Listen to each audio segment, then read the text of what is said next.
안녕하세요. 네, 반갑습니다. 오늘 기출문제 첫 시간이죠? 네, 좀 풀어보셨어요? 할만하세요? 네, 먼저 조금 어려운 것도 있을 거예요. 지금 기출문제는 우리 이제 10월 달에 보는 실전이니까 그때쯤이면 우리가 이제 그 전투력이 만렙일 때 보는 거잖아요. 좀 아직 시간이 남아서 좀 어려운 부분이 있을 텐데 내용들 같이 차근차근 볼게요. 기출문제는 강조해도 아무리 강조해도 지나치지 않을 정도로 중요한 거죠. 그러니까 우리 시험뿐 아니라 모든 시험 통틀어서 기출문제가 가장 기본이고 가장 중요한 거야. 그러니까 기출문제는 한두 번 봐서 되는 게 아니라 계속 반복적으로 돌려보시고요. 자, 그럼 이제 바로 문제 들어갈게요. 이제 권리의 변동, 총칙인데, 그러니까 보통 이제 41번, 첫 번째 문제로 나오는 게 법률행위 종류를 물어보는 경우가 있는데, 상대방 없는 단독행위에 해당하는 것은, 상대방 없는 단독행위니까 뭐 있었어요? 유죄, 포, 소유권의 폭이 있었죠? 유재석이 소포를 보냈다. 우리 이렇게 외웠었고. 그러면 1번은 취소, 상대방 있는 단독행위고, 추인, 상대방 있는 단독행위고요. 동의도 마찬가지고. 답은 간단하죠. 4번, 유증. 유언 유증은 상대방 없는 단독행위, 해제. 그러니까 이런 거 나오면 앞에 내용은 읽어볼 필요도 없죠. 결론만 보시면 돼요. 그러니까 우리가 이제 정리했던 게 법률행위 종류를 봤었어요. 그러니까 의사표시의 방향과 수에 따른 구별이 제일 기본이었고, 그리고 이제 이행의 문제에 따른 구별을 봤었는데, 의사표시의 방향과 수에 따라 구별하면 제일 기본적인 게 계약이죠. 그러니까 계약이라는 건 의사표시가 몇 개 들어가요? 2개. 갑이 을에게 청약하고 을이 갑에게 승낙함으로써 이루어지는 게 계약이고, 자, 두 번째는 단독행위죠. 단독행위는 하나의 의사표시로서 바로 법률 효과가 발생이 되는 건데, 이 단독행위는 상대방 있는 단독행위와 없는 단독행위가 있었죠. 그럼 상대방 있는 단독행위는 우리가 그냥 머리 글자 따서 채상, 취철, 동추, 해해 이렇게 외웠었어요.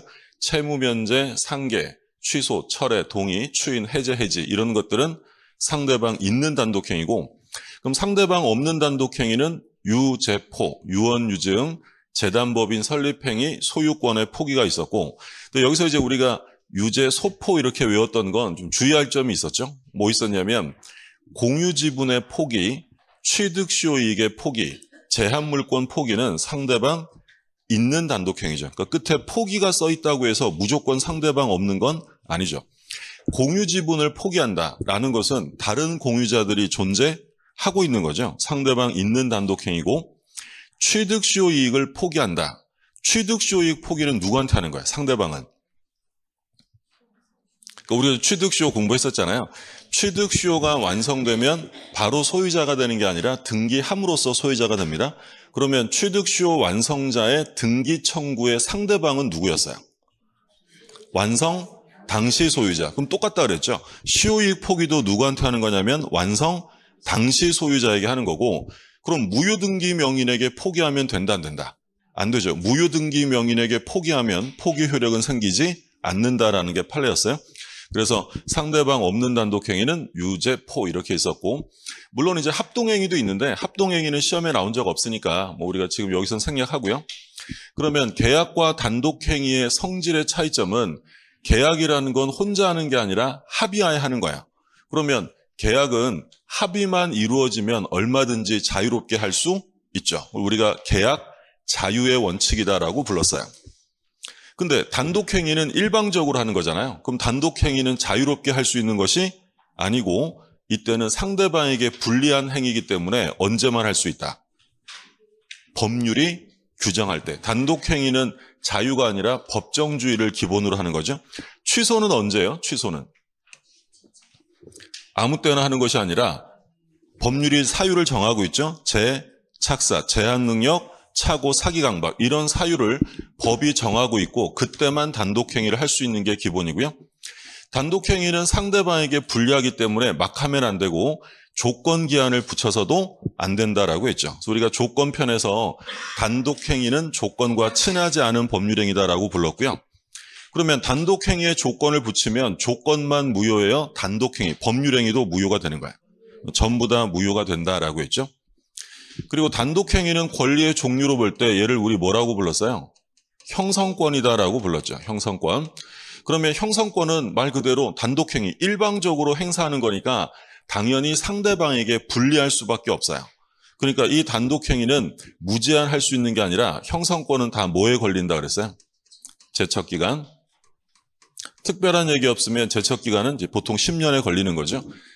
그럼 이 제척기간이라는 건 신속하게 법률 관계를 확정짓기 위해 만든 것이기 때문에 제척기간이라는 건 중단이라는 제도가 있다 없다? 없어요. 10년 지나면 그대로 끝나는 것이지 중단되어 연장되고 이런 일은 없고요. 소송 들어가면 당사자가 주장해야 돼요? 직권조사요? 제척기간은 법원이 직권으로 조사한다라고 했죠. 요게 이제 의사표시에 따른 가장 기본적인 구별이에요. 계약과 단독행위. 그럼 이제 시험에서는 요거 상대방 있는 거랑 없는 거 섞어가지고 고를 수 있느냐, 그거 이제 묻는 거고요. 두 번째는 이행의 문제에 따른 구별이 있었어요. 법률행위를 했을 때 이행의 문제가 남는 것도 있고 이행의 문제를 남기지 않는 경우도 있죠. 그럼 이행의 문제를 남기는 법률행위를 뭐라고 불렀어요? 채권행위. 채권행위는 이행의 문제가 남고요. 처분행위는 이행의 문제를 남기지 않습니다. 그러면 채권행위는 이행의 문제를 남기기 때문에 뭐라고도 불렀냐면 의무부담행위다라는 표현을 쓰기도 했죠. 같은 말이고. 그럼 대표적으로 뭐가 있었냐면 매매, 교환, 증여. 그러니까 뒤에 다 어떤 말이 생략되는 거야? 계약. 그러니까 당사자가 계약을 했다라고 하면 앞으로 이행의 문제가 남는 거죠. 이걸 의무부담행위다라고 불렀고요. 근데 처분행위는 말 그대로 처분하는 것이기 때문에 이행의 문제를 남기지 않습니다. 근데 이 처분행위는 두 종류가 있었죠. 무엇을 처분하느냐에 따라서 두 가지가 있었는데 물권을 처분하면 뭐라고 불러요?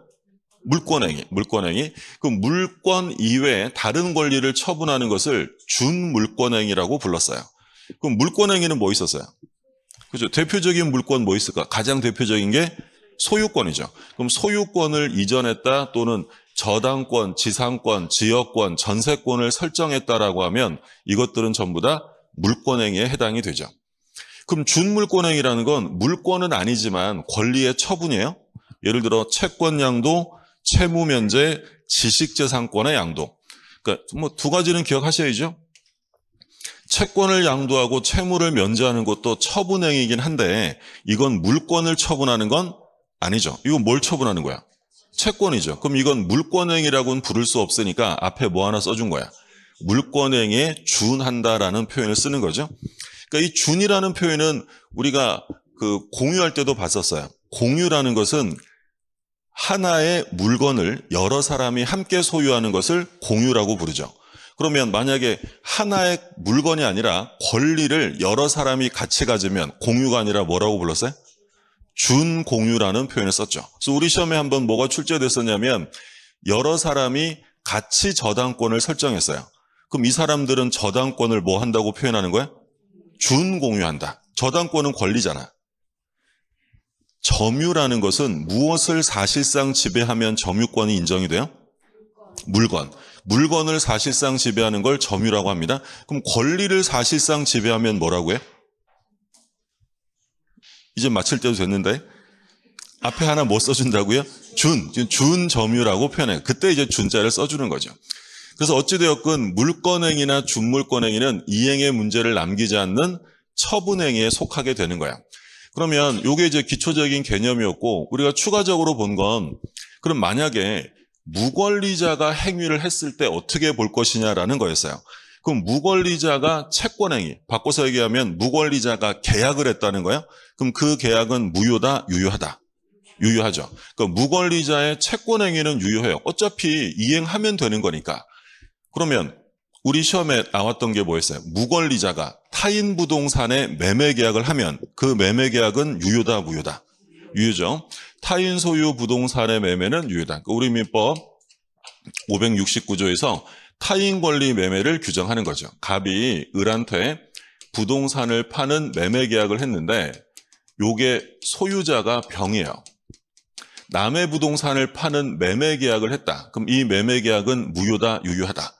유효하죠. 취득해서 나중에 이행만 해주면 되는 거야. 근데 만약에 이 갑이라는 사람이 병 소유 부동산의 등기까지 넘겼다.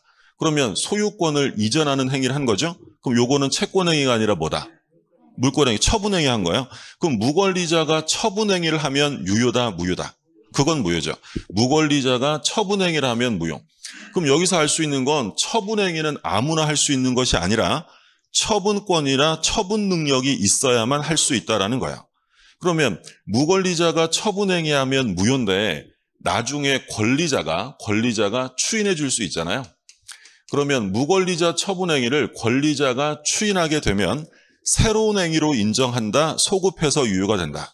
소급해서. 그래서 권리자가 추인하면 처음부터 유효한 법률행위가 된다. 소급표가 있다는 점 조심하시라고 했죠.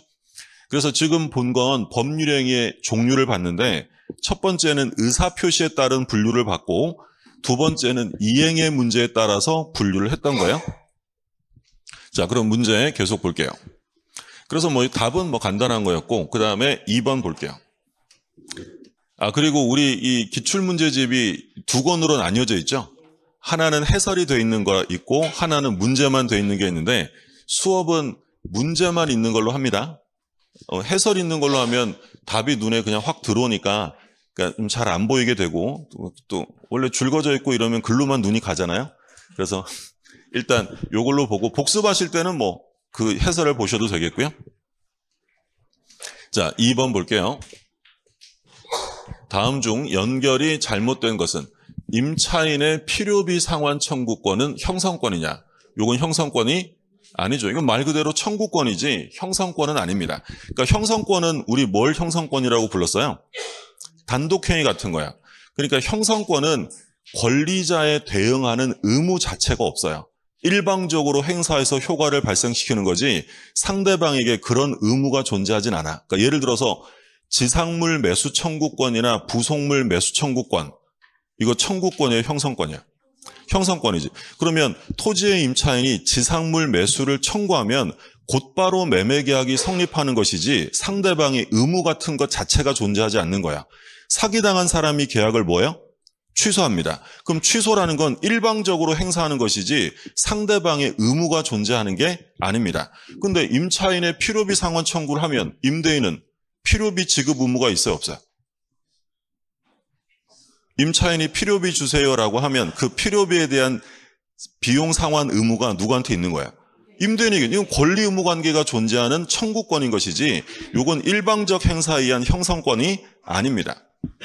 답은 바로 1번. 자, 그 다음에 2번. 지명 채권의 양도. 뭐 했다고요?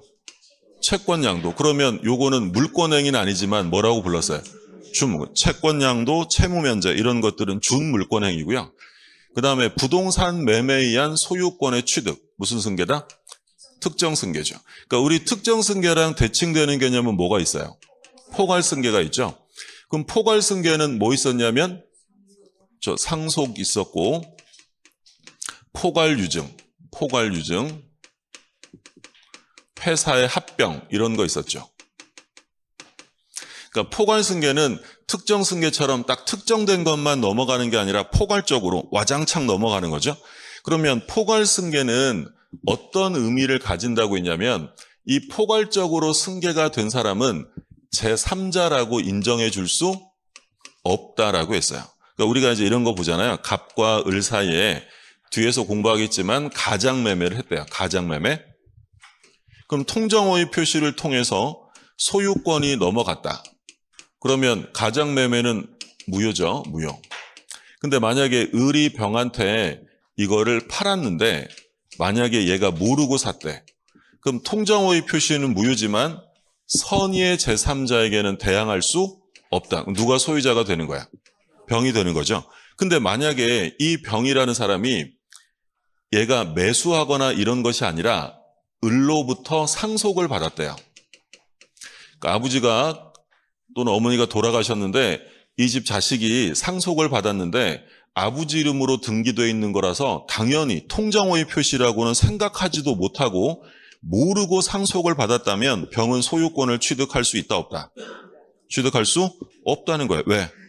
상속받았다라는 것은 이건 특별승계가 아니라 뭐야? 포괄승계지. 그러면 이 병은 을의 지위를 그대로 다 떠안는 거야. 그럼 얘는 누구랑 똑같은 사람이에요? 을과 똑같은 사람이니까 가장매매 당사자와 다를 바 없는 거야. 그럼 얘가 선이든 뭐든 소유권 취득할 수 없는 거지. 그래서 이 특정 승계와 달리 포괄 승계의 경우에는 제3자라고 인정될 수 없어요. 또 부동산 물권 변동과 관련해서 포괄 승계한 사람은 뭘 안 해도 되죠? 등기 안 해도 되지. 우리가 187조 상속, 공용징수 이렇게 나오잖아요. 그럼 상속과 같은 포괄 승계는 등기 없이도 물권이 변동된다라고 했어요. 그게 이제 포괄 승계인 거고, 이런 것처럼 매매, 증여, 교환 이런 것처럼 특정된 것만 넘겨받는 걸 특정 승계라고 불렀던 거고요. 그 다음에 취득수요 완성으로 인한 소유권 취득. 취득수요 완성으로 소유권을 취득하는 건 뭐예요? 원시 취득에 해당이 되죠. 그러면 원시 취득 대표적으로 뭐 있었죠? 취득수요 말고 건물의 신축, 제일 기본이죠. 건물의 신축, 무주물 선점, 뭐 유실물 습득 이런 것들이 있었고, 또는 수용, 예를 들어 토지를 강제로 수용했다 이런 것들 대표적으로 원시 취득에 해당이 되고요. 그 다음에 5번 무권 대리 추인 여부에 대한 확답의 최고. 어떤 말이 눈에 들어와야 돼? 최고. 최고의 법적 성질은 뭐다? 의사의 통지죠. 그러면 이런 최고 같은 걸 법률행위라고 하지 않고 뭐라고 불렀어요? 준법률행위라고 불렀죠. 준법률행위 기억나시죠? 준법률행위도 법률 효과가 생긴다 안 생긴다? 생기는데 무엇에 따라 생깁니까? 법률 규정에 따라서. 그게 이제 준법률행위죠. 법률행위와 준법률행위를 잠깐 구별해 보면 효과가 발생이 되는 게 법률행위는 무엇에 의해서 효과가 생기는 거예요? 의사표시. 그러니까 법률행위라는 건 필수 요소가 뭐였냐면 의사표시예요. 의사표시를 필수 요건으로 하는 법률 요건, 이게 바로 이제 법률행위인데, 그럼 준법률행위는 의사표시에 따라 효과가 생기는 게 아니라 뭐에 따라 생겨요? 법률 규정에 따라 생기는 거죠. 그럼 어찌되었든 효과는 발생이 되지만 발생의 근거가 다른 거예요. 법률행위는 의사표시했기 때문에 생기는 거고, 준법률행위는 의사표시와 상관없이 법률이 정하는 바에 따라 효과가 생깁니다. 자, 그러면 준법률행위는 대표적으로 뭐가 있었냐면 의사의 통지와 관념의 통지가 있었어요. 의사의 통지는 뭐 있었죠? 제일 중요한 게 최고죠. 최고와 거절. 관념의 통지는 끝에 뭐라고 써 있어야 돼? 통지, 승인. 그래서 우리가 이거 외울 때 의최거, 관통승 또는 뭐 최고의 의사가 거절했다, 전쟁터에 나가 관통상을 입었다, 뭐 이런 거 외웠었잖아요. 근데 요 뒤에 초록색 글씨는 학설의 대립이 있어서 시험에 안 나오고요. 나오면 최고나 통지만 나온다라고 생각하시면 돼요. 그러니까 끝에 뭐뭐뭐를 최고했다라고 써 있으면 뭘 한 거야? 의사의 통지고, 그리고 뭐뭐를 통지했다라고 하면 관념의 통지. 그럼 예를 들어 사원총회 소집을 통지합니다. 사원총회 소집의 통지의 법적 성질은 의사의 통지이다. OX. 틀려져. 통지란 말 써 있으면 관념의 통지로 가는 거예요.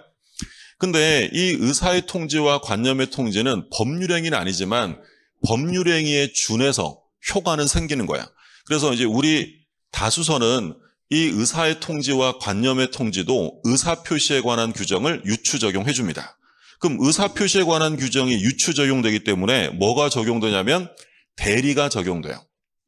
원래 대리는 뭘 대리하는 거죠? 의사표시, 법률행위를 대리하는 건데 얘도 법률행위에 준해서 대리가 적용된다. 그러니까 이걸 대리를 통해서 할 수 있는 거고, 그러면 의사표시는 언제 효력이 발생이 돼요? 의사표시가 도달되면 얘네들도 도달주의를 적용해 준다라고 해요.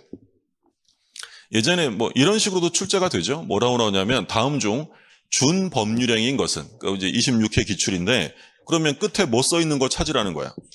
최고나 통지 써 있는 거 찾으라는 거죠. 동의는 뭐예요? 동의는 상대방 있는 단, 취철 동추할 때 동의, 취소도 상대방 있는 단독에. 3번은 뭐예요? 채무 이행의 뭐 최고. 그럼 최고는 뭐다? 최고는 법률행위에 준법률행위. 준법률행위. 답은 3번이 되는 거고, 뒤에 뭐 있어요? 추인, 해제 이런 것들은 다 상대방 있는 단독행위죠. 그래서 최고 거절 들어가면 이건 준법률행위다. 그래서 뭐 자주 나오는 건 아니지만 확인 차원에서 한번 본 거고. 그래서 정답은 1번이었고요. 3번. 잘못 짝지어진 것은 저당권의 설정이에요. 정답을 막 가르쳐 주잖아요. 설정은 무슨 승계겠어요? 당연히 설정적 승계가 되고, 그 다음에 소유권의 포기. 자, 소유권의 포기가 나왔네요. 상대방 없는 단독행위고요. 자, 청약자가 하는 승낙 연착이 뭐 나왔어요? 통지 나왔네. 그럼 통지면 법률행위가 아니라 준법률행위고, 그 중에서 뭐에 속한다? 관념의 통지. 의사의 통지는 최고고 관념의 통지는 통지 이렇게 되고요. 무주물 선점, 원시 취득이 되고, 그리고 얘도 역시 뭐 나왔어요? 최고. 최고는 관념의 통지가 아니라 의사의 통지. 그래서 요 3번과 5번을 우리가 통칭해서 준법률행위라고 부른 거예요. 틀린 지문은 1번이고. 자, 4번. 법률행위 효력이 발생하기 위한 요건이 아닌 것은. 그럼 여기서 뭘 찾으라는 거예요? 효력 발생 요건이 아닌 걸 찾으라는 거죠. 그럼 우리가 법률행위 요건 공부할 때 법률행위는 기본적으로 성립 요건과 효력 요건이 있었잖아요. 근데 그 효력 요건이 아닌 거, 대리행위에서 대리권의 존재, 효력 요건이 아니야. 대리권이 있어야 본인에게 효과가 생기죠. 그러니까 요건 특별 효력 요건이고, 정지조건부 법률행위에서 조건의 성취. 조건이 성취되면 어떻게 돼요? 효력이 생기는 거죠. 정지조건이니까. 그럼 얘도 뭐예요? 특별 효력 요건. 그래서 우리가 조건 얘기할 때는 제일 조심하시라고 한 게, 조건은 성립의 문제가 아닙니다. 성립의 문제가 아니라 뭐의 문제다? 효력의 문제고, 농지거래계약에서 농지 취득 자격증명.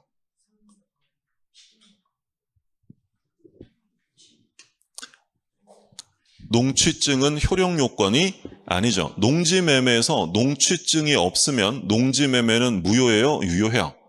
유효합니다. 농취증은 나중에 보완하면 되는 것이지 효력 요건이 아니다. 정답은 3번이고. 자, 법률행위 내용의 적법성. 효력 요건이 아니야. 맞죠? 이거는 근데 특별 효력 요건이 아니라 일반 효력 요건에 해당이 되죠. 토지거래 허가구역에서 관할관청의 허가 특별 효력 요건. 그러니까 이제 우리가 분류할 때 그 법률행위 성립 요건이 있었고 효력 요건이 있었잖아요. 그러면 법률행위가 성립하기 위해서 일반적인 것들은 뭐만 있으면 성립하는 거야? 세 가지 있어야지. 당사자, 그렇죠. 목적, 의사표시. 당사자, 목적, 의사표시가 있으면 법률행위는 일반적으로 성립이 되는 거야. 근데 성립됐다고 해서 모두 유효한 건 아니잖아요. 그럼 유효하려면 다시 뭘 갖춰야 돼? 효력 요건. 그럼 당사자가 있으면 법률행위는 성립하는데 유효하려면 효력 요건으로 당사자에게 뭐가 있어야 돼요? 능력이 있을 것. 이때 능력은 권리 능력, 의사 능력, 행위 능력을 모두 갖춰야죠. 그러면 법률행위 목적이 있으면 성립하는데 유효하려면 목적이 4가지를 갖춰야죠. 뭐 있었어요? 확가, 적사, 확정, 가능, 적법, 사회적 타당성을 갖춰야 돼요. 그리고 의사표시가 있으면 법률행위가 성립은 하는데 유효하려면 그 의사와 표시가 어때야 돼요? 일치해야 돼. 의사와 표시가 일치해야 되고, 그리고 의사의 하자가 없어야 한다라고 했어요. 이게 지금 일반 효력 요건이에요. 그러면 일반적인 것들은 이렇게 성립되고 효력이 생기는데, 이건 이제 일반 요건이고, 근데 이제 특별 성립 요건과 특별 효력 요건이 있잖아요. 그럼 일반적인 건 요 3개, 당사자, 목적, 의사표시만 있으면 되는데, 특별 성립 요건은 이거 외에 또 다른 걸 요구하는 거죠. 그럼 대표적으로 뭐 있냐면 요물계약. 요물계약에서는 당사자, 목적, 의사표시만으로 성립하는 게 아니라 뭘 해야 돼요? 물건의 인도가 있어야지. 요물계약에서 물건의 인도 같은 거. 우리가 요물계약은 뭐 있었죠? 현대, 계보 이거 봤잖아요. 그럼 예를 들어서 계약금 계약은 당사자, 목적, 의사표시만 있으면 성립해요? 계약금 지급해야 돼요? 지급해야죠. 그럼 요건 특별히 성립을 위한 또 다른 요건이죠. 또는 혼인계약. 혼인계약에서는 뭘 해야 돼요?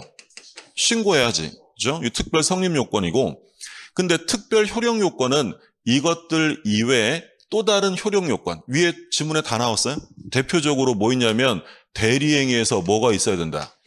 대리권이 있어야지. 그러니까 당사자에게 능력이 있고 확가적사 다 일치하더라도 대리권이 없으면 그건 무권대리입니다. 그럼 본인에게 효력이 생길 수가 없는 거죠.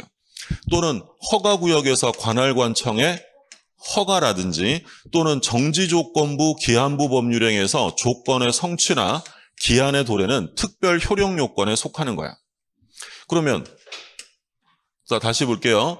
대리행위에서 대리권의 존재, 조건의 성취, 허가 이건 전부 다 특별 효력 요건이고 적법성은 어디에 나오는 거야? 적법성은 이건 일반 효력 요건에 해당되는 거죠. 근데 농취증의 취득이라는 것은 효력 요건이 되지 않는다. 이거 없어도 유효하다. 그래서 우리가 이제 총칙 들어가면 법률행위 개념 보고 그 다음에 요건 보면서 이제 차례대로 뭐가 나와요? 확가, 적사 나오죠. 법률행위 목적은 확정될 수 있어야 돼요. 계약 시에 모든 게 확정되어야 해요. 이행할 때까지 확정하면 돼요. 이행기까지. 그리고 법률행위 목적은 가능해야 돼요. 불가능을 목적으로 하면 그 법률행위는 무효고요. 그 다음에 적법해야죠. 이 이제 법률 규정과 관련해서 적법상에서 우리가 뭘 살펴봤냐면 강행 규정과 임의 규정, 또 효력 규정과 단속 규정을 나눠본 거고 이건 뭐예요? 사는 사회적 타당성 103조에 관련된 내용들을 본 거죠. 자, 의사와 표시가 일치해야 되는데 만약에 불일치하면 어떻게 할 거냐? 그럼 의사와 표시가 불일치하는 게 몇 개였어요? 3개. 뭐 있었어요? 비진이, 통정, 착오. 비진이, 통정, 착오는 의사와 표시가 불일치합니다. 그러면 의사의 하자가 없어야 되는데 하자가 있는 게 바로 뭐예요? 사기강박이지. 그래서 이제 비정상적 의사표시라고 해서 비통, 착사 4가지가 차례대로 나오면서 이게 의사표시까지 끝나는 거죠. 자, 그래서 관련 내용으로 좀 보시고 그러면 이제 법률행위로 들어갑니다. 효력 규정이 아닌 것을 고르래. 그럼 효력 규정이 아닌 걸 고르라는 건 뭘 고르라는 거야? 단속 규정을 고르라는 거죠. 이게 이제 적법성과 관련되는 법률 규정의 모습이죠. 그러면 강행 규정과 우리가 임의 규정으로 나눴어요. 법률 규정을. 그럼 임의 규정은 당사자 의사와 임의 규정이 서로 다르면 어느 게 우선합니까? 당사자 의사가 우선하는 거죠. 그게 이제 임의 규정이에요. 그러면 기본적으로 우리 민법은 사법이고 사적 자치가 원칙이니까 어느 게 더 많은 게 정상이에요. 임의 규정이 많은 거죠. 다만 물권법은 물권은 자유가 원칙이에요. 물권은 법정주의가 원칙이에요. 법정주의니까 물권은 강행 규정이 많을 수밖에 없어요. 그러면 이 강행 규정은 다시 효력 규정과 단속 규정으로 나누죠. 그러면 강행 규정 중에서 효력 규정에 위반하면 그 법률행위 효과는 무효가 되는 거고요. 단속 규정은 위반해도 무효다, 유효하다. 사법상의 효력은 유효합니다. 근데 이제 우리 판례는 특별한 말 없이 강행 규정 위반이다라고 표현하고 있으면 뭘 가리키는 거야? 효력 규정을 가리키는 거야. 그러니까 우리 판례가 단속 규정을 얘기할 때는 단속 규정이라는 말을 써주고요. 그런 말 없이 그냥 강행 규정 위반이다라고 써 있으면 무효라고 생각하시면 된다라고 했어요.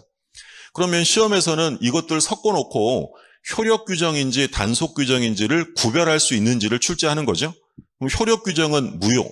뭐가 있었죠? 대표적으로? 뭐 많았지 뭐, 그죠? 엄청 많았지 뭐. 토지거래 허가 제도를 위반했고 허가 안 받았다. 그럼 이건 당연히 무효고요. 부동산 실명법 위반. 부동산 실명법에서는 뭘 금지했냐면 명의신탁 금지합니다. 그럼 명의신탁 하게 되면 뭐가 되는 거예요? 무효가 되는 거고 관할관청 없이 허가 없이 한 학교법인의 뭐예요? 중요한 말은 기본재산 처분. 기본재산을 처분했다라고 써 있으면 그건 무효입니다. 그러니까 이제 재단법인에서 제일 중요한 게 뭐라 그랬어요? 재산이지. 그러면 기본재산을 처분할 때는 반드시 관할관청 허가를 얻어야 되고요. 그거 없이 하면 무효입니다. 자, 그리고 공인중개사가 중개 보수를 받아야 되는데 그건 법률로 한도를 정하잖아요. 그럼 그걸 초과해서 받기로 했다면 무효가 되는데 전부 무효는 아니고 뭐만? 저 초과되는 부분은 무효가 된다라고 했고요. 공인중개사 자격증이 없는 사람이 중개업을 했대. 업이라는 게 뭐였어요?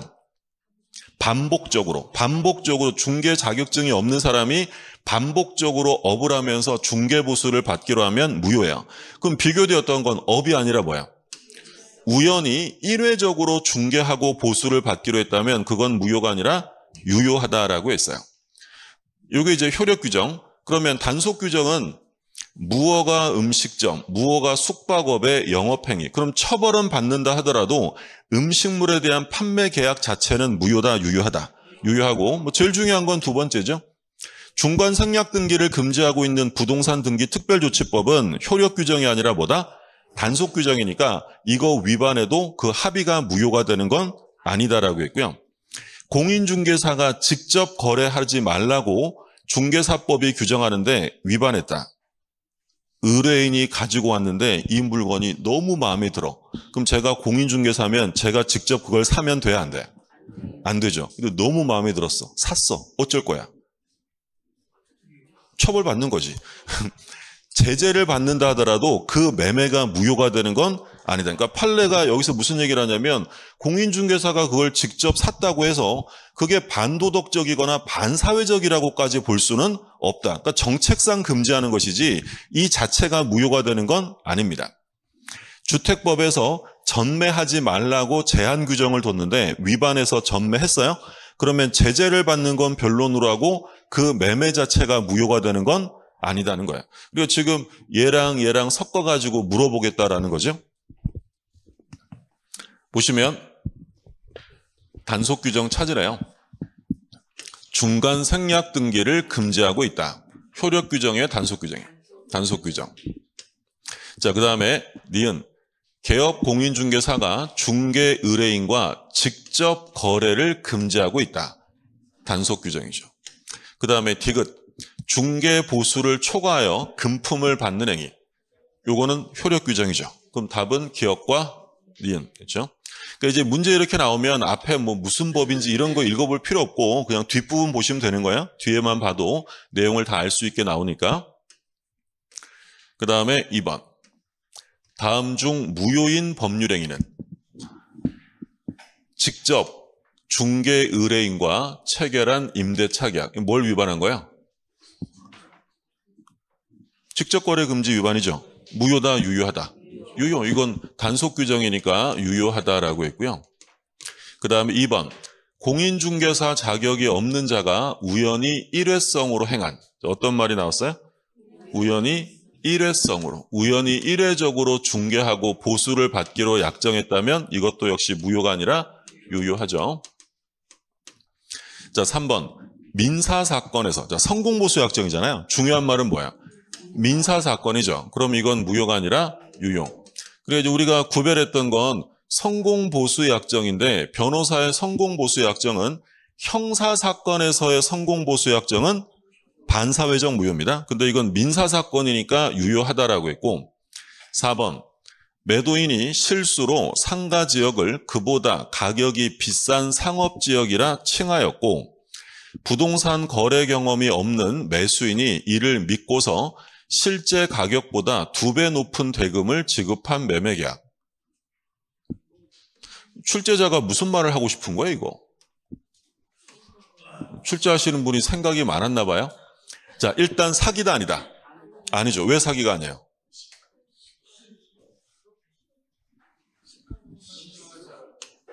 실수로. 사기가 성립하려면 반드시 뭐가 있어야 돼? 고의. 실수로 사기치는 일은 없습니다. 그러니까 사기는 당연히 아니고 근데 설령 사기라 하더라도 무효예요? 유효한 거야? 취소하지 않는 한 유효한 거예요? 그 실수로 비싼 상업지역이라 칭했는데 부동산 거래 경험이 없는 매수인이 이를 믿고 실제 가격보다 2배 높은 대금을 지급했대요. 그럼 이제 출제자는 뒷부분은 이제 불공정 행위 얘기를 하고 싶었던 것 같죠? 그럼 불공정 행위가 성립할 수 있다 없다? 없죠. 불공정 행위가 성립하려면 반드시 폭리를 취할 이용 의도가 있어야 됩니다. 근데 이 사람은 실수로 칭한 것이지 폭리를 이용할 의도는 없었다라는 거죠. 그러니까 무효는 아니고 뭐다? 유효하다. 그렇죠. 그러니까 이런 질문은 사실 출제하지 않는 게 좋죠. 근거 없는 질문이고 근본 없지 사실.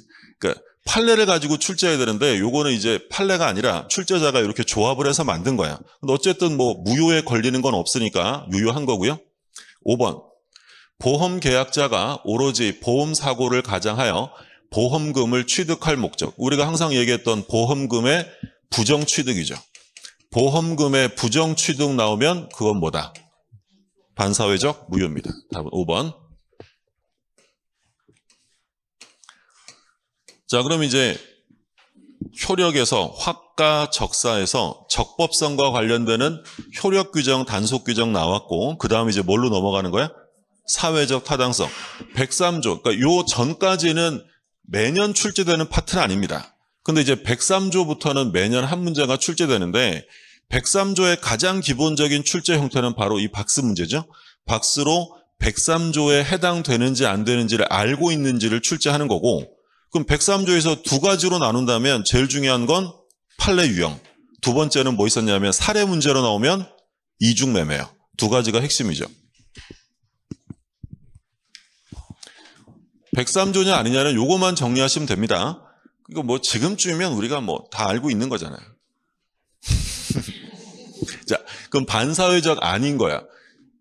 우리가 이론 강의할 때는 뭐 판례 그 책에서 뭐 다 길게 써 있지만 이제 뭐 길게 볼 필요 없고요.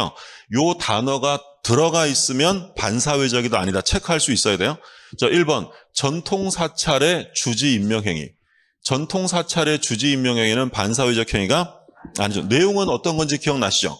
전통사찰에서 주지직을 거액의 금품으로 양도양수하는 계약을 하는 걸 알면서도 한 종교법인의 주지 임명행위 자체는 반사회적 행위가 아니다.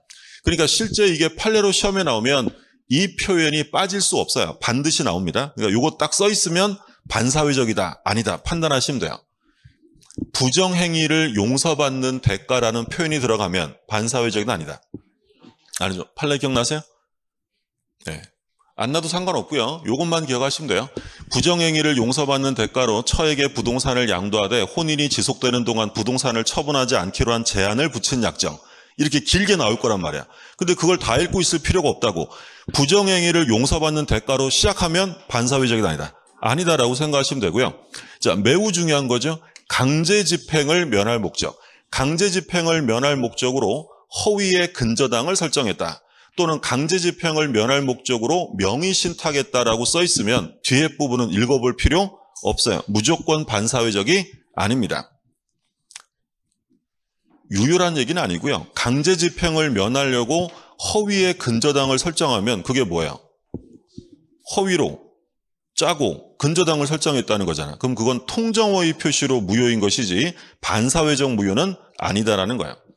자, 이것도 중요하죠. 법률행위 성립 과정에 뭐가 들어갔어요? 강박. 성립 과정에 강박이 들어갔다라고 하면 이건 110조.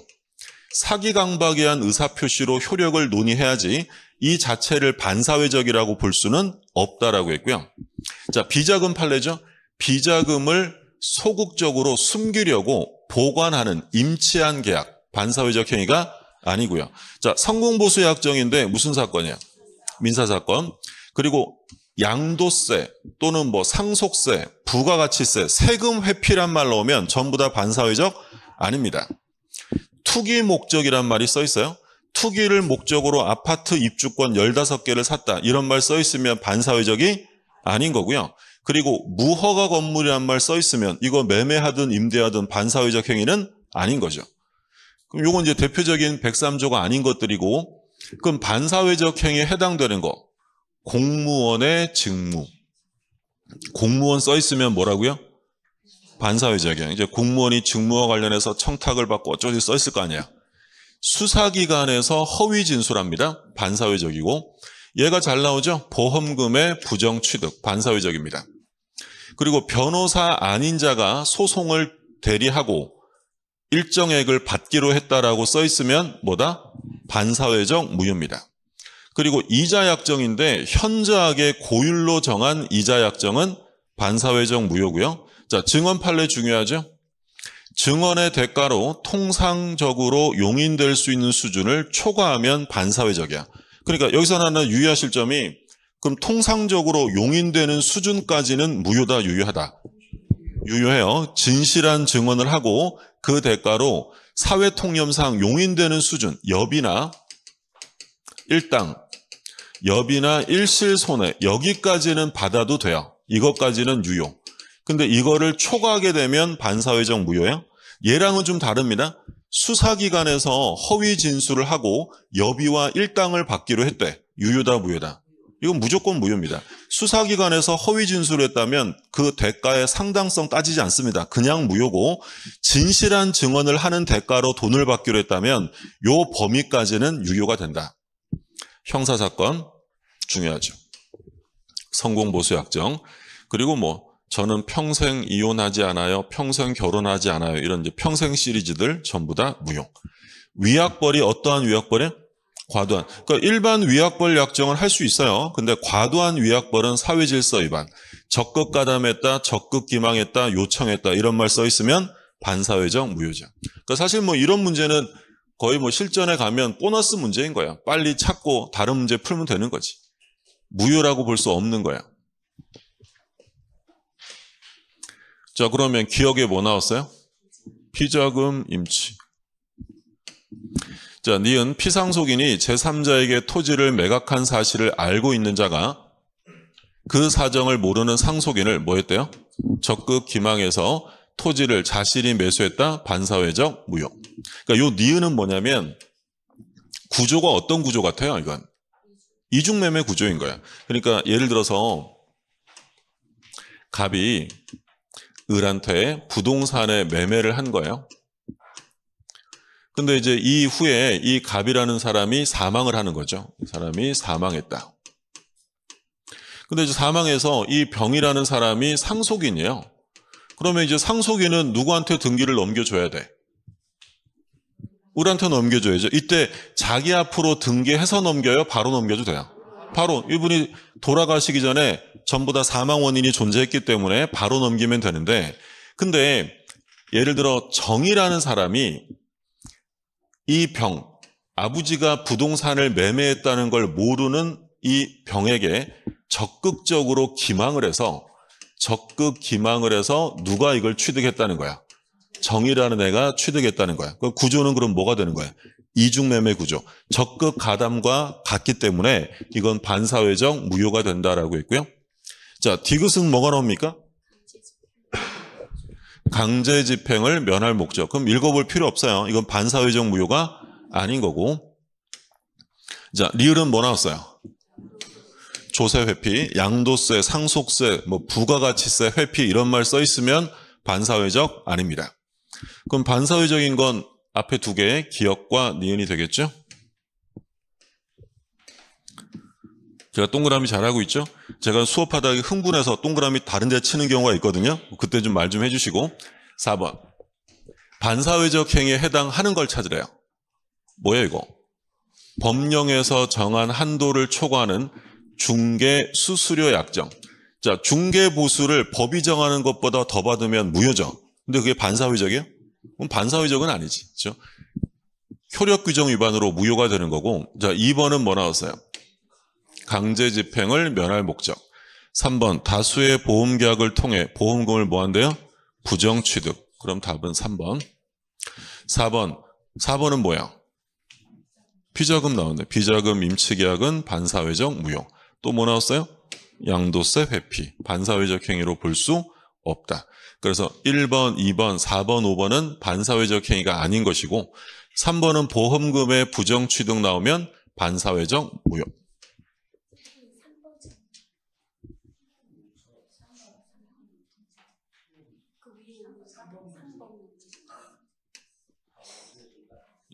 뭐 잘못된 게 있나요? 아, 볼 수 없는 거예요? 제가 벌써 흥분했네. 그죠?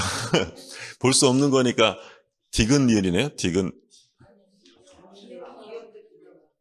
볼 수 없는 거 기억하고. 아, 제가 지금 막 동그라미 막 섞었네요. 그죠?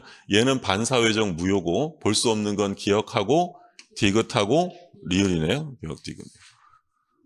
택도 없는 데다 동그라미 했네. 그죠? 예. 반사회적 행위로 볼 수 없는 거. 여기선 적극기막 나오면 반사회적 무효고, 그래서 기역과 디귿, 리을, 요거는 반사회적 행위가 아닌 것들. 자, 그 다음에 또 그 문제죠. 또 형태. 반사회적 무효로 되는 걸 고르래요. 자, 기역 뭐 나왔어요? 성립과정의 강박. 반사회적이 아니다라고 했고, 니은 또 뭐 나왔어요? 강제집행 면할 목적 아니고, 양도세 회피 아니고, 자, 리을. 이미 매도된 부동산인 걸 알면서 뭐 했대요? 매도인의 배명에 적극 가담. 그럼 얘는 반사회적 행위에 해당되는 거죠. 그럼 무효로 되는 걸 찾는 거니까 리을 하나네요. 자, 6번. 반사회적 행위에 해당하지 않는 것을 고르래요. 이거 기억은 뭐가 눈에 띄요? 형사사건. 그럼 이건 반사회적 행위에 해당되는 거고, 자, 니은 또 나왔네. 비자금, 임치. 이건 둘 다 반사회적 행위가, 얘는 반사회적 행위고, 네, 오늘 상태 매우 안 좋죠? 네. 기억은 형사사건이니까 반사회적 행위고, 그 다음에 니은은 반사회적 행위 아니고, 그 다음에 디귿. 산모가 우연한 사고로 인한 태아의 상해에 대비하기 위해 자신을 보험 수익자로, 태아를 피보험자로 체결한 상해보험계약. 그러니까 요거는 반사회적 행위라고 볼 수 없는 거죠. 근데 사실 디귿 판례는 평소에 공부하지 않는 판례. 그러니까 우리가 물론 공부했죠. 왜 공부했냐면 출제 한번 됐으니까 우리가 기출문제 보면서, 지문집 보면서 공부하긴 했는데, 디귿은 다른 시험, 우리 시험 포함해서 최초로 나온 판례입니다. 그러니까 디귿은 실전에 34회 시험장에 들어갔을 때 모든 사람이 다 처음 보는 판례였던 거야. 그러면 기억은 형사사건에 들어가는 거니까 기억은 당연히 반사회적이지. 그러면 반사회적 아니고 니은은 확실히 알고 있잖아요. 그럼 답은 기억이 빠져야 되니까, 그죠? 기억이 빠져야 돼. 그러면 답은 디귿을 알아야 돼요? 몰라도 풀 수 있는 거야? 몰라도.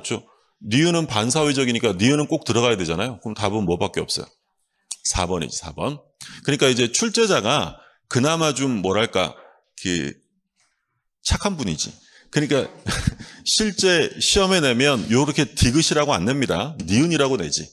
그러면 니은 아니면 니은 디귿 둘 중에 하나를 찍게 만드는데, 근데 이건 출제자가 그냥 편안하게 해준 거예요. 그러니까 정답 맞히는 데는 모르는 판례가 있어도 뭐 어색하지 않게 맞힐 수 있어요. 그럼 이제 디귿은 뭐냐? 그러니까 이건 이제 사실 우리 시험에 내긴 좀 그런데 이게 상해보험이에요. 상해보험.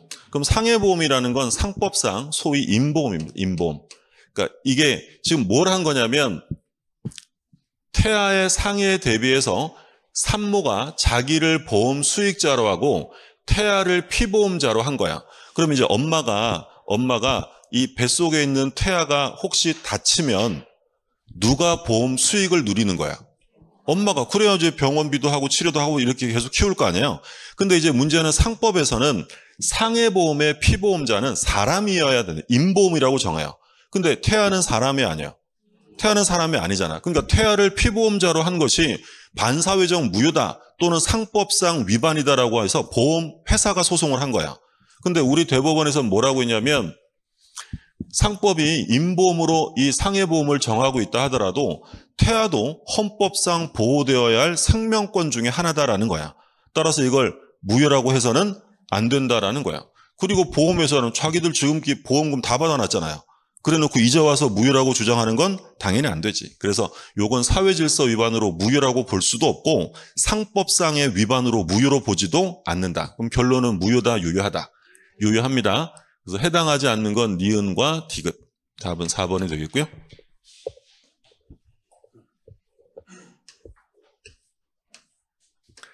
자, 이중매매 나왔어요. 그래서 말씀드린 것처럼 출제 103조의 출제 형태는 지금 일단 제일 많이 나오는 형태는 판례 섞는 거. 그 두 번째는 이제 이중매매, 사례 문제로 나오는 거죠. 그럼 이중매매는 이제 우리가 많이 봤던 그림이니까 보시면 틀린 거야. 1번. 반사회적 행위에 해당하는 제2매매계약에 기초하여 제2매수인으로부터 부동산을 매수하여 등기한 선의의 제3자의 소유권 취득할 수 있다, 없다? 없죠. 절대적 무효니까 얘는 유효를 주장할 수 없습니다. 정답은 바로 1번이네요. 자, 2번. 제2매수인이 이중매매 사실을 알았대요. 알았다는 사정만으로 반사회적 행위에 해당한다고 볼 수 없다. 알았다는 정도를 넘어서 뭐예요? 그렇죠. 요청했어야 돼요. 요청.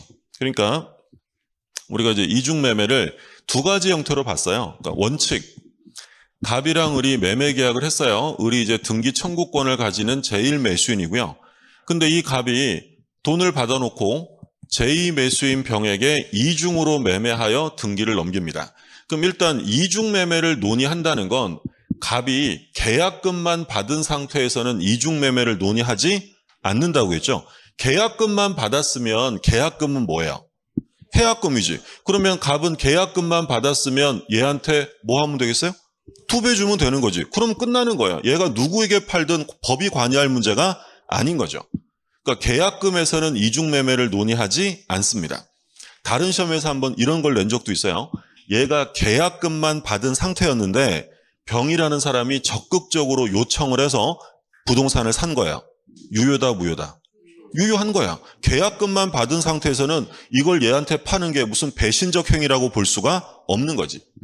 근데 이제 중도금, 잔금까지 받았는데도 불구하고 이중으로 매매했대요.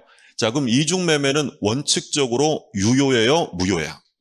유효죠. 자유경쟁의 원칙상 이중 매매는 유효해요. 뭐 비싸게 산다는 사람이 있으면 걔한테 팔아도 됩니다. 선악불문 소유권을 취득합니다. 물론 이제 중도금 이상 받았으면 형사처벌은 됩니다.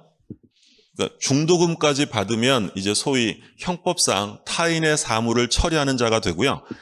처리하지 않고 딴 데 팔면 얘는 형법상 배임죄예요. 그럼 괜찮아, 나 잠깐 갔다 올게. 나 그래도 얘한테 팔 거야. 팔았어요? 유효다, 무효다? 유효합니다. 이중매매는 원칙 유효. 자, 그러면 이제 그 이후에 펼쳐지는 법률 관계는 어떻게 되겠어요? 이제 얘한테 소유권을 이전해 주는 건 단순한 이행지체예요, 이행불능이 된 거야. 얘한테 등기가 되는 순간 소유권 이전은 불능입니다. 그러면 이중매매가 유효가 되었을 때 발생하는 문제, 갑의 을에 대한 소유권 이전은 이행불능입니다. 그럼 을은 어떻게 해야 돼? 을은 뭐 기다릴 이유가 없잖아요. 즉시 계약을 뭐 한다? 해제합니다. 즉시 해제하고 손해배상 청구합니다. 근데 여기서 이제 즉시 해제라는 건 뭘 안 해도 된다? 최고나 이행기나 제공 다 필요 없고 바로 해제하는 거죠. 이행 불능이 아니고 예를 들어 돈을 안 준다. 돈을 안 주는 건 불능이에요, 지체예요? 지체지. 그럼 이행 지체의 경우에는 즉시 해제할 수 없죠. 뭘 해야 돼요? 최고해야 되잖아요. 근데 이건 지금 지체가 아니라 뭐가 돼버렸어요? 불능이 됐기 때문에 다 필요 없고 얘한테 등기가 넘어가는 그 순간 바로 계약을 해제하면 돼요. 그리고 뭘 청구한다? 손해배상. 그러면 불능 나오면 손해배상의 산정 시점은 언제예요? 무조건 불능시 시가입니다. 불능시 시가. 그래서 을은 손해배상 청구할 수 있는데 그럼 여기서 또 한 가지 문제는 을은 손해배상 채권을 가지고 유치권을 행사할 수 있느냐. 그러니까 지금 이 얘기죠. 을이 대금을 다 주고 부동산을 넘겨받았단 말이에요. 근데 등기가 얘한테 넘어가니까 을은 갑에게 손해배상 채권을 가져요. 그럼 새로운 소유자 된 병, 요 을에게 내 부동산 주세요라고 하면 을은 손해배상 안 해주면 이거 못 주지라고 유치권 행사할 수 없죠. 왜 없다 그랬어요? 그렇죠. 손해배상 채권은 목적물에 관하여 생긴 채권이 아닌 거죠. 이거는 갑의 의무 위반, 갑의 채무불이행으로 발생한 것이지 목적물 하자에서 발생한 게 아닙니다. 만약에 손해배상이 목적물로부터 나왔다면 유치권 행사할 수 있는 거죠. 근데 이거 목적물하고 상관없기 때문에 유치권이 나올 수 없어요. 그러니까 요건 이제 첫 번째 이중매매가 유효할 때 발생하는 문제예요. 그러면 두 번째는 이중매매가 반사회적 무효가 되었을 때 얘가 단순히 알고 산 게 아니라 뭐 했어요? 적극가담. 그러니까 우리 판례는 적극가담이란 알고서도 요청한 정도에 이른 것을 말한다라고 해요. 그러니까 우리 시험에서는 적극가담이란 말만 써왔지만 가끔 이제 다른 시험에서는 뭐란 표현도 쓰는 거예요? 요청했다, 적극 권유했다, 다 같은 말입니다. 자, 그럼 얘가 꼬드겨서 샀으면 요건 이제 반사회적 무효가 됩니다. 그럼 반사회적 무효가 되면 이제 누가 등기를 받아올 수 있게 된 거야? 을이. 그러면 얘가 등기 받아오려면 얘 등기부터 어떻게 해야 돼요? 말소해야지. 그러면 첫 번째 중요한 점. 직접 말소다, 대위 말소다. 대위 말소. 직접은 안 돼요. 이게 채권이기 때문에 상대방 값을 대위에서 말소를 구해야 되고, 그러면 내가 등기 청구권이란 채권이 있는데 너희들의 이중매매는 나의 채권을 침해하는 것이야 라고 하면서 채권자 취소권 행사할 수 있다 없다? 할 수 없어요. 우리가 늘 얘기한 것처럼 우리 시험에서 채권자 취소권을 물어본 건 딱 2번입니다. 이중매매에서는 뭐라고 꼬드겨도 채권자 취소권 안 되고 되는 데가 하나 있었잖아요. 통정오의 표시. 딱 2개밖에 없어요. 이중매매에서는 뭐라고 써 있어도 채권자 취소 안 되고 통정오의 표시는 무효라 하더라도 채권자 취소의 대상이 된다라고 했죠. 그럼 이거 좀 무효예요, 무효. 그럼 얘랑 이게 무효인 걸 알고 추인하면 새로운 매매로서의 효력이 인정된다, 안 된다? 안 되죠. 추인 안 됩니다. 그러니까 우리가 139조에서 무효행위 추인 받는데 무효행위 추인이 될 수 없는 대표적인 무효가 뭐 있었어요? 103조. 104조 강행규정 위반. 반사회적 불공정 강행규정 위반은 추인한다고 해서 유효가 될 수 없다라고 했어요. 근데 이 병이라는 애가 을의 채권이 있다, 등기 청구권이 있다는 걸 알면서도 침해한 거니까 을은 병에게 불법행위 손해배상은 청구할 수 있다라고 했죠. 자, 이 병이라는 애가 적극 가담했는데 나중에 봤더니 A의 대리인으로 가담했다. 그러니까 A라는 애는 본인이고요. 얘가 대리인이었어요. 근데 이 본인은 대리인에게 시킨 적도 없고요. 자기 대리인이 적극 가담했는지도 몰랐대요. 그러면 본인은 소유권 취득할 수 있다? 그래도 못한다. 못하는 거지. 우리가 116조 1항에서 대리인이 법률행위라면 기준은 누가 기준이다? 대리인이었죠. 다 대리인. 하나 빼고. 불공정행위의 궁박은 본인. 그럼 불공정행위의 궁박 빼고 나머지는 전부 다 누가 기준이냐면 다 대리인 기준입니다. 자, 그리고 이제 마지막으로 병이 정에게 팔았어요. 근데 이 정은 병이라는 매도인이 적극 가담했다는 사실을 몰랐대요. 그럼 얘는 소유권 취득할 수 있다? 못한다? 못합니다. 절대적 무효이기 때문에 정, 제3자는 선이라 하더라도 권리 취득할 수 없고요. 다른 말로 표현하면 이 정은 갑병 간의 이중매매가 유효라고 주장할 수가 없는 사람이에요. 여기 이제 이중매매 사례고 계속 볼게요. 3번. 특별한 사정이 없는 한 먼저 등기한 매수인. 걔가 소유권을 취득하는 거죠. 적극 가담이란 말만 없으면 이중매매는 유효한 거야. 등기한 애가 소유자죠. 근데 반사회적 행위에 해당되는 이중매매. 그럼 뭘 했다는 거예요? 제2매수인이. 적극 가담했다는 거죠. 그러면 제1매수인은 제2매수인에 대해서 직접 말소를 구할 수는 없고요. 뭘 하라고요? 대위해야 합니다. 부동산의 이중매매 법리는 이중으로 부동산 임대차 계약이 체결되는 경우에도 적용될 수 있다. 그러니까 이중매매뿐만 아니라 다른 곳에도 이중양도의 법리는 모두 적용됩니다. 갑이요. 을하고 매매를 했어요. 근데 이 갑이라는 사람이 병한테 증여를 합니다. 등기가 넘어갔어요. 그러면 이 경우에 이 병이라는 사람은 자기가 증여받은 부동산이 을에게 매매 계약이 이미 체결되고 갑이 대금까지 받았다는 걸 알면서도 증여를 받았대요. 병은 소유권 취득할 수 있다 없다? 할 수 있는 거죠. 매매가 증여로 바뀌었을 뿐입니다. 내용이 달라진 건 없어요. 쉽게 생각하세요. 그럼 얘는 지금 무권리자에게 부동산을 받았어요? 소유자에게 받은 거야? 소유자. 그럼 당연히 선악불문 취득이야. 근데 만약에 단순히 알고 있던 정도가 아니라 병이 나 좀 줘 막 꼬드겼대. 적극 가담했다고 써 있어요. 그러면 뭐가 돼요? 그러면 사회질서 위반인 거예요. 이해되셨죠? 될 때까지 보면 되는 거예요. 자, A라는 사람이 있는데 지금 갑이 을에게 매매 계약하고 대금도 받았는데 등기는 갑에게 있어요. 그러니까 요 A가 갑에게 돈을 빌려주고 이 부동산에 저당권을 설정합니다. 근데 요 A는 이미 이 부동산이 을에게 매매되고 대금까지 받았다는 걸 알면서도 저당권을 설정했어요. 이 저당권 유효다, 무효다? 유효하죠. 누가 소유자예요? 갑. 그러면 선악불문 권리 취득이에요. 근데 얘가 단순히 알고 있는 정도가 아니라 뭐였대요?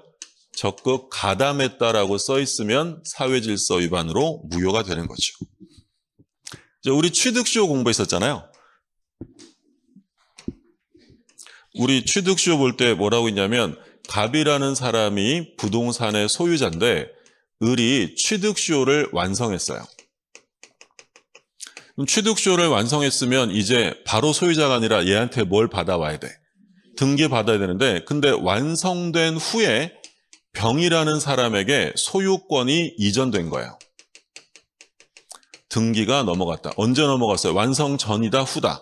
후에. 그럼 완성 후에 넘어갔으면 을이 병에게 등기 달라고 대항할 수 있다, 없다? 대항할 수 없어요. 그 얘기는 바꿔서 말하면 병은 선일 때 취득한다, 선악불문 취득이다. 소유자에게 샀으니까 당연히 선악불문 취득인 거야. 근데 얘가 단순히 알고 있는 정도가 아니라 뭐 했다면? 적극 가담했다면 사회질서 위반으로 무효가 되는 거지. 그러면 어떻게 하면 돼? 대의말소하면 되는 거지. 그러니까 지금 이러한 이중양도의 법리는 매매에서만 나오는 게 아니라 증여든 저당권이든 취득시효든 명의신탁이든 적극 가담했다는 말이 써 있으면 무조건 반사회적 무효야. 이중임대차도 마찬가지예요. 제2임차인이 적극 가담했으면 그 제2임차인, 임대차 계약은 뭐가 된다? 무효가 된다는 얘기예요. 그게 5번이고. 자, 8번. 갑은 자신의 부동산을 을에게 매도하고 계약금과 중도금을 받았어요. 그런데 병이 갑의 배명에 뭐 나왔어요? 적극가담. 그러면 이 사례는 이중매매 사례고 병은 소유권을 취득할 수 없는 거예요. 반사회적 무효죠. 그럼 1번 을은 제1매수인 을은 제2매수인 병에게 소유권 이전 등기를 직접 청구할 권리가 있다, 없다? 없죠. 대의말소하고 상대방 갑에게 받아와야 됩니다. 그런데 병이 적극 가담했다는 건 을의 채권을 침해한 거니까 을은 병에 대하여 불법행위 손해배상은 청구할 수 있다라고 했죠. 3번. 갑은 계약금의 배액을 상환하고 해제할 수 있느냐.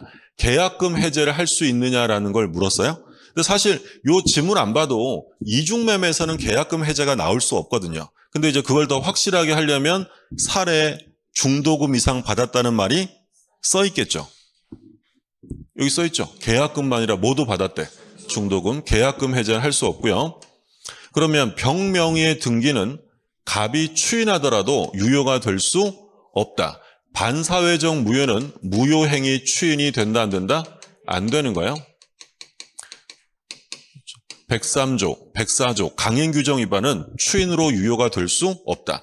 첩계약을 하면 반사회적 무효인데 첩계약이 무효인 걸 알고 추인한다고 새로운 첩계약으로 인정해 줄 수 없는 거예요. 반사회적 무효는 추인한다고 유효가 되지 않습니다. 자, 그 다음에 만약 선의의 정, 권리 취득할 수 있다, 없다? 없는 거죠. 늘 같은 내용이에요. 그럼 마지막에 얘는 유효 주장할 수 있다, 없다? 없다. 그러니까 실제로는 뭐 선의의 정 나오면 마지막에 확인하시면 돼요. 유효 주장할 수는 없습니다. 취득 못하는 거고요. 자, 여기까지가 103조고 불공정 행위부터는 좀 쉬었다가 보시죠.